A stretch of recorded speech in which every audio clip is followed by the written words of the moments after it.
The whistle shrieked across the training ground, slicing through the rain-soaked air. Mud clung to boots, uniforms, and faces. But louder than the storm was the laughter, sharp, cruel, echoing in the hollow courtyard. At the center of that circle, she stood. Her hair, drenched and heavy, plastered against her pale face. Her oversized uniform sagged, already stained with mud. They called her names half-mocking, half-condemning, deadweight, useless baggage, the stray in the ranks.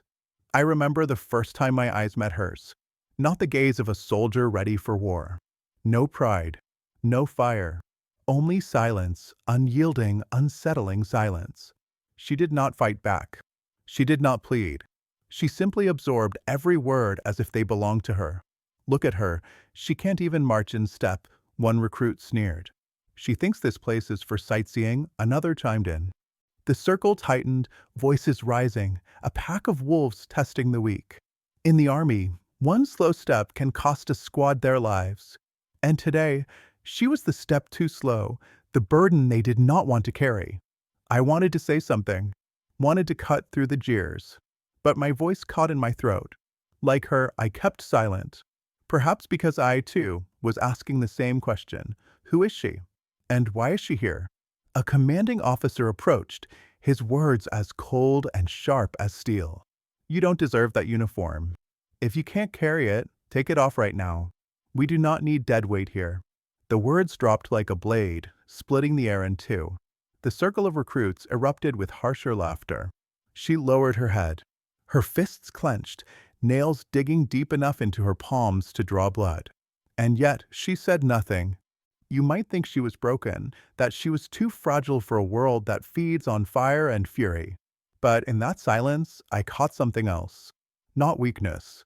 Something deeper, darker, like a depth of water no one dares to measure. The rain hammered down, drowning the yard, but she stood unmoving like stone. Silent, enduring, a shadow among the living. And then, the thought crept into every one of our minds, even if none of us dared to say it aloud. Why would someone like her come here? But the truth was this: nothing about her was what it seemed. The days that followed were merciless. Every drill, every obstacle, every shouted command seemed designed to break her down further. And the squad didn't miss a chance to remind her of her place at the bottom. Morning runs became a stage for ridicule. While the rest of us thundered across the track in perfect formation, her pace faltered. Mud splattered up her legs, her breath ragged, shoulders trembling. "Pick it up," someone shouted mockingly. "Or crawl back to the kitchen where you belong." During weapon drills, her hands shook just enough to make the barrel quiver. A ripple of laughter coursed through the unit. "Don't point that at me, deadweight," a recruit hissed, shoving her aside. The worst came at mealtime. Soldiers clustered together at long steel tables, trading jokes and stories. But when she sat down, silence fell, followed by the scraping of benches as they shifted away, leaving her alone with her tray. The sound of utensils clattering against metal was louder than the storm outside. I watched it all, day after day. And I'll admit, part of me began to believe them. She didn't belong here. She was fragile, misplaced, a ghost in a uniform. And yet, every night, she returned to her bunk in silence. No tears, no protests, only that unreadable stillness. But no one knew that in silence sometimes lies the sharpest blade. But no one knew that. It started with small things, barely noticeable unless you were looking closely. One night, during lights out, I saw her hand drift across her forearm, tracing a faint scar that ran the length of her wrist to her elbow. Not the kind of scar born from clumsiness, nor the random cruelty of an accident. It was deliberate, surgical, etched into her skin by fire or steel. She caught me watching. For a heartbeat, her eyes met mine. There was no shame in them, only a warning as if to say, "Don't ask." Another time, during survival training in the forest, we were ordered to build fire under rain. The rest of us fumbled with damp matches and wet bark. She crouched silently, hands moving with a precision too fluid to be learned in a classroom. Within minutes, flames flickered to life in front of her. The squad froze. No one had expected it. but she just stepped back into shadow, letting the others take the credit. Save us the bullet, sweetheart. She lay prone, rain dripping from the brim of her cap, rifle steady in her hands. For the first time, I saw no tremor. Her breathing slowed. The range went quiet, not from respect, but from anticipation of failure. The trigger squeezed. One shot. The steel plate rang dead center. Another shot. Dead center again. A third. Same result. No hesitation. No wasted motion. Her rhythm was precise, almost mechanical. By the time her magazine was empty, the target board showed a single, ragged hole, every round carving into the same space. Silence spread across the yard, thicker than the rain. The same mouths that had spat venom only days ago were sealed shut. And for the first time, I realized she wasn't here to survive them. She was here for something else entirely. And then it happened, a small detail, almost invisible, that made the entire squad go still. And then a small detail made the entire squad fall silent. And during live combat simulations, when chaos erupted, her silence became uncanny. While we shouted, cursed, stumbled, she moved like water, slipping between cover points, scanning sight lines, eyes always calculating. Once I swore I saw her reload blind, fingers moving with the speed of someone who had done it 1,000 times before. But when the drills ended, she shrank again. Shoulders hunched, head bowed, the wolf disguising itself once more as the lamb. We ignored it. We dismissed it. We told ourselves it was luck. But something gnawed at me. Those movements, those scars, that eerie calm under fire, none of it belonged to an amateur. But no one knew that. And then came the moment that silenced every voice in the squad. It happened during a marksmanship test. A simple exercise hit the target at 300 meters. One by one, recruits fired, some accurate, some sloppy. Laughter followed every miss. When her turn came, the jitters rose again. She'll probably shoot her own boot. It was supposed to be just another test, routine, mechanical, nothing more. But the marksmanship display changed something. The squad didn't laugh that night. They didn't speak of her either. They simply avoided the subject as if silence could erase what they had seen. But silence only magnified it.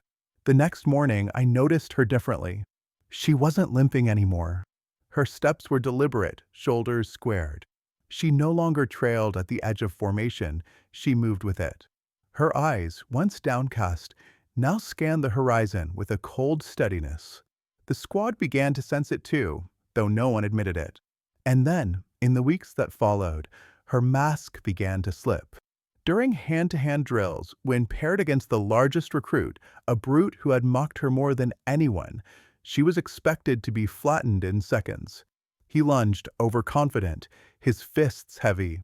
She shifted, barely moving, and his strike met empty air. In a blur, she pivoted, seized his wrist, and with a twist that seemed too precise to be instinct, dropped him to the mat gasping for breath. The instructor froze. The squad froze. She stood over him, calm, eyes unreadable. And then, as if nothing had happened, she stepped back into line. Later, on patrol simulations, while others panicked in the dark, she read the terrain with uncanny clarity. Left side, she whispered once, pointing toward shadows none of us could see. Seconds later, the ambush sprung exactly where she had indicated. If not for her, half the squad would have been wiped out. No one laughed anymore. They watched. They whispered. But they did not mock. One evening, when most had gone to the mess hall, I lingered by the bunks. She was there, stripping her weapon down piece by piece. Not clumsy, not hesitant. Her fingers danced with muscle memory. I'd seen mechanics strip rifles fast, but this wasn't training speed. This was lived speed, the rhythm of survival. As she worked, the sleeve of her uniform slid up, revealing more scars along her forearm, jagged lines, old burns, knife tracks. Marks of someone who had lived through battles, not training exercises. I almost asked her, almost broke the silence that bound her like armor. But then she looked at me, and in that gaze was a weight I couldn't bear to lift. She wasn't just a recruit. She had been something else, somewhere else. someone with blood on her hands and ghosts in her shadow. And yet, what startled me wasn't the fear of what she might have been, it was the realization of what she could become. The same soldiers who had mocked her now stole glances of admiration they refused to admit. The same officers who had threatened to strip her uniform now watched her with suspicion, not dismissal. Slowly, against the odds, a shift took place. She was no longer the ghost. She was the storm waiting behind the clouds. For the first time, I felt something stir in my chest, hope. Hope that maybe we had misjudged her. Hope that maybe she was not the burden, but the anchor. The one who, when the real fire came, would hold the line. But even then, we hadn't seen everything. The true scale of who she was remained hidden, like a blade still sheathed. And when the final trial arrived, when the challenge that would strip every soldier bare began, we would learn the truth. We had only seen the surface of her strength. But they hadn't seen it all, not yet. Not until the last test began. But they hadn't seen it all, not until the final trial began. The final trial was whispered about long before it arrived. They called it the Crucible, a simulation so brutal that recruits staggered back half-broken, their pride shattered if not their bones. It was not a test of strength alone, nor of endurance.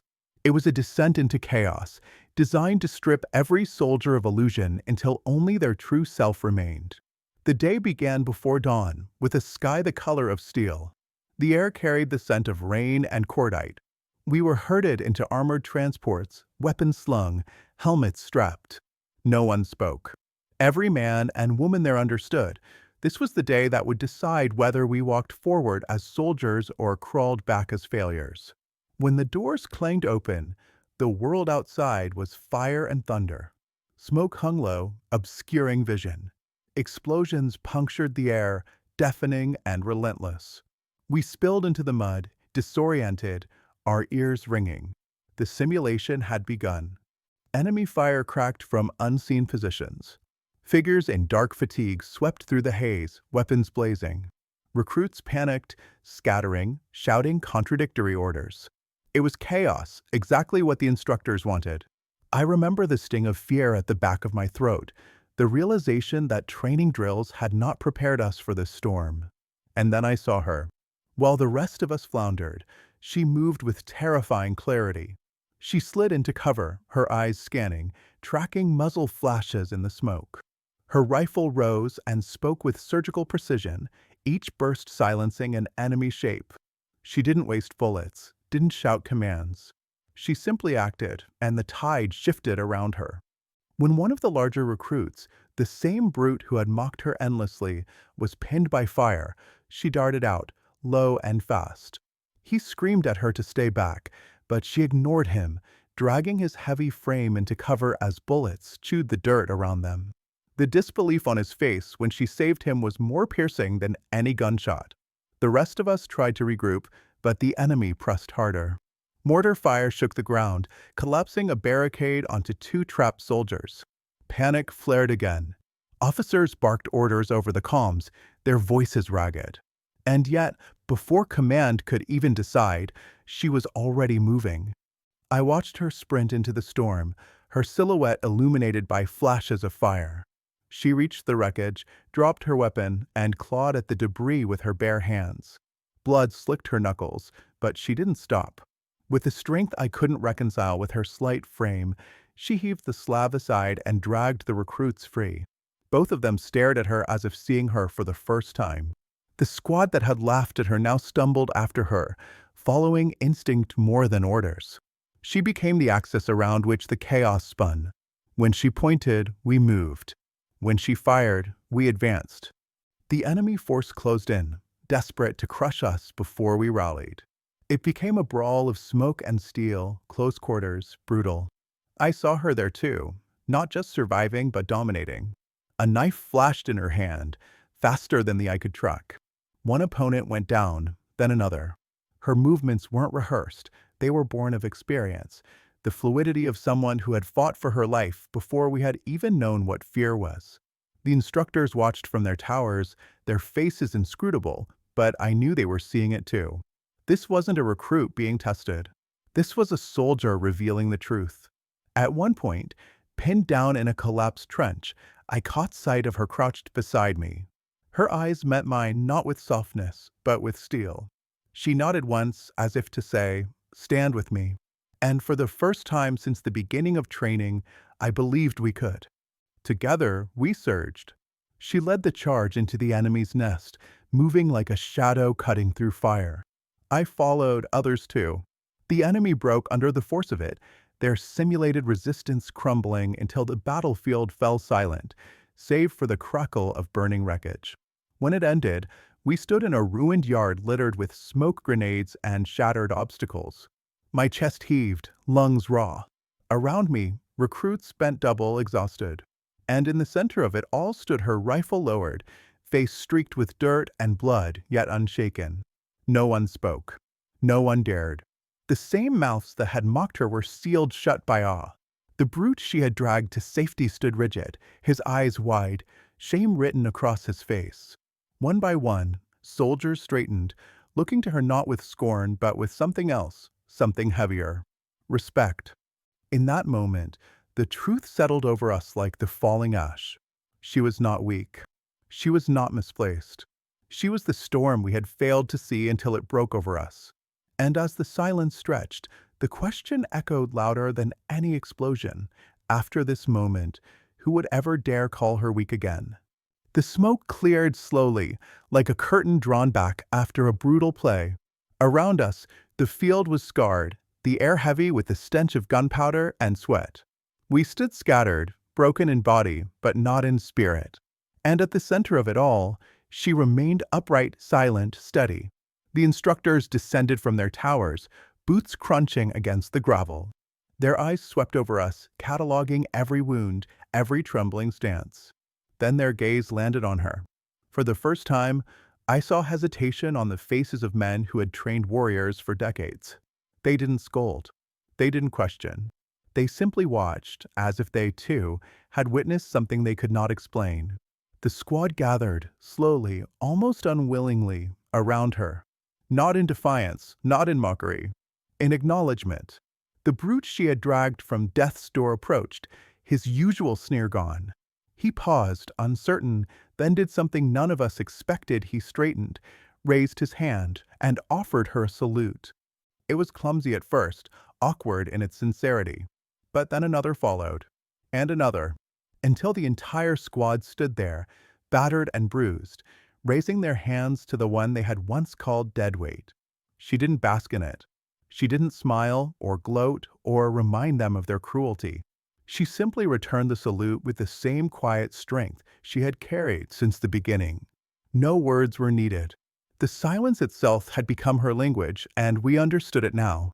In that moment, her scars were no longer marks of shame. They were proof that she had walked through fires none of us could imagine and emerged with steel in her bones. Proof that silence can roar louder than arrogance. Proof that true strength does not need to announce itself, it simply endures, until the world is forced to see it. And as I lowered my hand, heart pounding in my chest, I realized something else. We had come to this place to be forged into soldiers. But she had been forged long before she ever arrived. That night, as the sun set in golden streaks across the ruined yard, her figure burned into memory. She stood with the light at her back, casting a shadow that stretched over us all. And the question lingered, if this was what she could do under the weight of scorn, what would happen now that the truth was revealed? Have you ever seen someone judged too quickly? Have you ever watched a person mocked, dismissed, cast aside, only to rise and prove every voice of doubt wrong? We all thought she was a burden. We all thought she didn't belong. And yet, she became the very strength that carried us through fire. Her silence was not weakness. It was the armor that hid a truth we were too blind to see. Maybe you've met someone like her in your own life. Maybe you've been that person, quietly enduring, quietly preparing, until the moment came when the world could no longer ignore you. Her story is not just about war. It's about every underdog, every overlooked soul who carries storms inside them, waiting for the right moment to break free. If her journey struck something in you, if you felt anger when she was humiliated, and awe when she revealed her strength, then carry that with you. Share it. Because stories like hers remind us that true respect is not given, it is earned in silence, in scars, in the fire no one else survives. So tell me, have you ever witnessed someone prove the world wrong? Like, share, subscribe, and let's keep telling the stories that deserve to be heard.